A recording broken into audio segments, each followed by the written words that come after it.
Thanks for staying with us. And we're asking if the public protector is fit to hold office. Has she acted credibly, or is she an unfair target? We turn our attention now to our jury. And Alex Mashila, let me talk to you. What's interesting, though, in the preparation notes, that a lot of you talk about the standoff between the office of Pravin Gordhan and the public protector. It kind of, consumes most of the debate around her fitness to hold office. And let me just remind our viewers, this is around the early retirement of former SARS Commissioner Ivan Pillay, and people can read up more about that. So what is the crux of your contention with the advocate? Firstly, Pravin Gordhan took the right decision to refer the report to the Court of Law for review.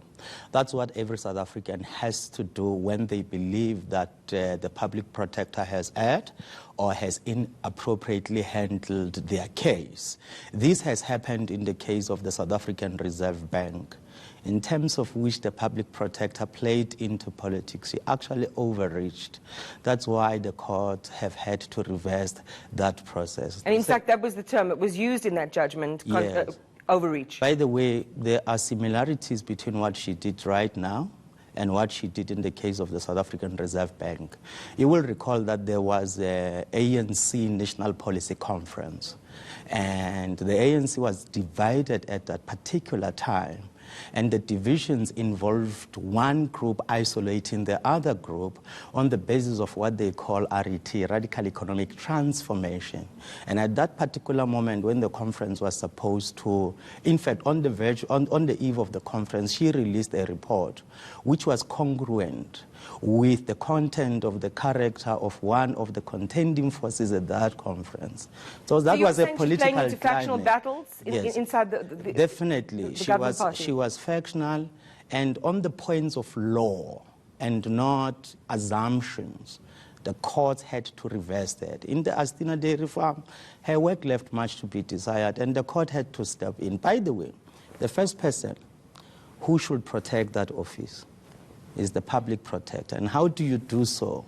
Through your conduct and through the quality of your work. So far, since she took over office, there is no doubt that things have gone down compared to the previous public protector. South Africans have to be concerned about that. All right, Stefanie, from Archer's perspective, where have her biggest failings been then?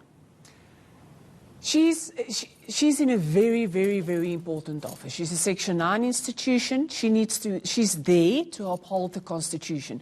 And like you've said, she's there for each and every South African. I think the court judgments were very clear. We just need to understand, all the court judgments is about review. And what is a review about? It's less about the conclusion. It's about the rationality of the process followed, and then the remedial action in terms of, is the remedial action rational to the complaint? In other words, it's possible that someone can come to the right conclusion but follows the wrong process. And I think what is quite clear in both the Astina and the Absa matter is that she flaunted process. She just didn't uphold. She needs to follow a process fair, she needs to be impartial, she needs to be objective. And can we trust an office where we get the impression that she's not? She's not supposed to take sides. All right, for you, where was that impartiality compromised?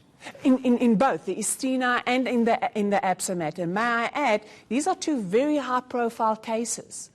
What is happening to the cases of the little man?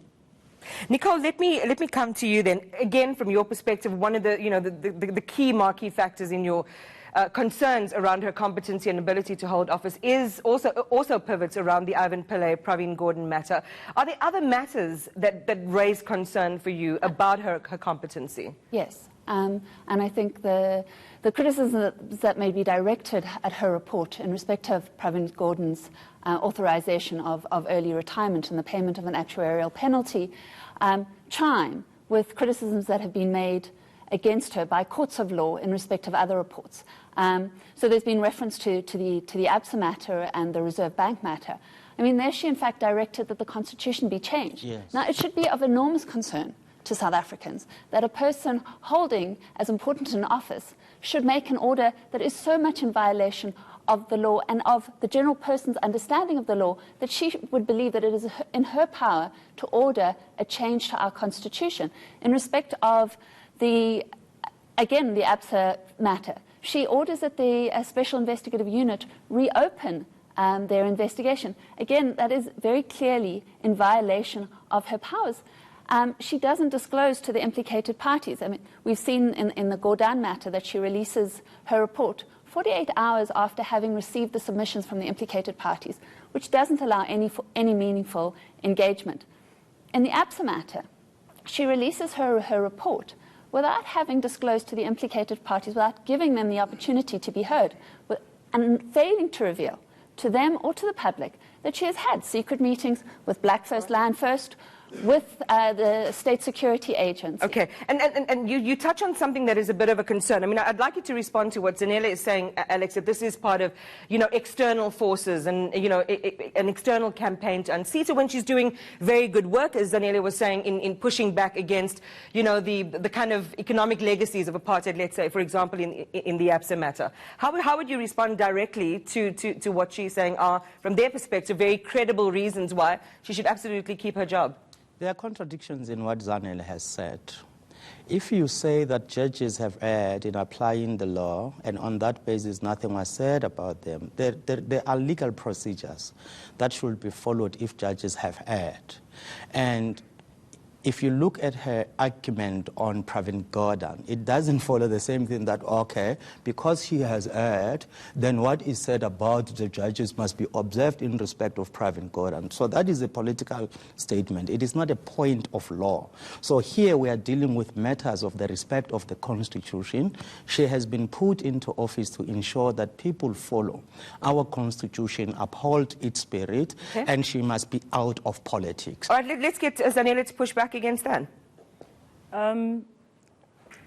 We still maintain as Black First, Land First that the attack on the office of Advocate Busisiwe Mkhwebane is... So you're viewing, sorry, just to clarify, the court judgments, you see those as attacks against her office, against her?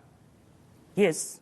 We believe that the judiciary, particularly on these cases, is being mobilized to delegitimize her, for the society to question her credibility so that she can be kicked out of office. The public protector releases or has released several reports. The main political campaigns that we have seen particularly have arose when she questioned ABSA's role in the stealing of billions from South African Reserve Bank, and therefore that ABSA must pay back the money. And when she now investigates the darling of white monopoly capital, which is Pravin Gordhan, she is conducting her work in a way that white monopoly capital and where corruption is concerned, they must be held accountable. Society and institutions in the country are being run in a manner where no one must question the corruption of white monopoly capital, and the public protector is going against that. There is the state of capture report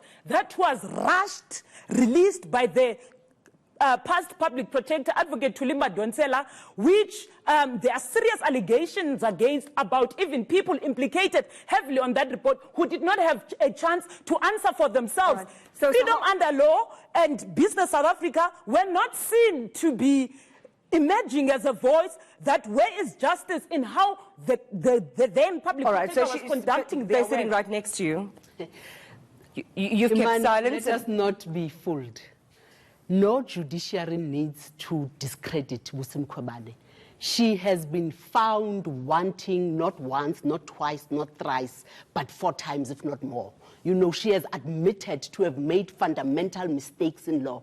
We need to be vigilant as a society. We need to be careful that never again as a country should we go back to our barracks. We need to understand that the chance that we have now, post this May 8th election, is not just another chance, it's the last chance. Because if we get this wrong this time, if we continue to overlook these things and write them off to mistakes, then unfortunately we're going to be another failed African state. We need to understand that where we're sitting at is a critical point. The whole world is looking. They have already flagged the issue of institutional weakening or key institutions, weakening as a key risk to this country. So if we go back to the barracks, therefore, and ensure that this state capture project that has ensured that the 5 trillion rand economy that we have in this country has been weakened, that has ensured that there's 38% unemployment, that has ensured that there is 55% youth unemployment, that has ensured, that there is 55% poverty, cannot come back again. We can get some closing comments from my guests on an issue that has clearly divided almost everyone in South Africa, from civil society to business to governments, even the courts, it would seem, if you believe some of my guests. This is Madam Speaker, and we'll find out what the way forward is for the office and the future of the Public Protector.